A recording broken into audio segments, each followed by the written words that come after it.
So right now I'm making some cranberry apple pork chops. It's a recipe that I've made, I think, only once.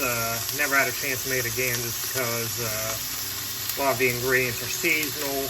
But yeah, right now I have some pork chops. They've been seasoned with salt and pepper, and they're going to cook in 2 teaspoons of olive oil for around 9 minutes. Alright, so I'm done cooking my pork chops. I have them set aside. In the same pan, I'm going to be cooking my apple. I'm using a Fuji apple in case you're wondering.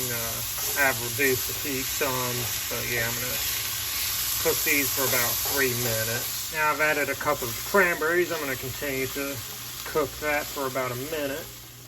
Now I've added half a teaspoon of thyme, half a cup of chicken stock, a quarter cup of maple syrup, and 2 teaspoons of Dijon mustard, as well as a particular concoction that I use. It calls for 1/4 cup of apple cider, apple juice, or pomegranate juice. To me, apple cider is just a better version of apple juice. I'm not overly concerned about that, but I do love both apple cider and pomegranate juice. But pomegranate juice has a much stronger flavor, so I use mostly apple juice, but I just kind of splash with pomegranate juice for this.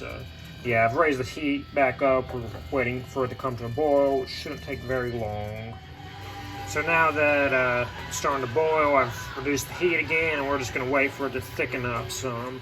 Now I've got the pork chops back in, just kind of letting them marinate in that a bit. So here they are. They're interesting flavor of kind of both hearty and sweet at the same time. Because of the thyme and chicken stock gives a good hearty taste, and you got all the apples, cranberries, syrup, cider and stuff, and it gives it a nice sweet taste. But yeah, in memory, this is one of those dishes that tastes better after it's sat in the refrigerator overnight. So I just made some pumpkin juice. Yeah, I opened up my apple cider last night for that recipe I made, and I decided I might as well use the rest of the apple cider.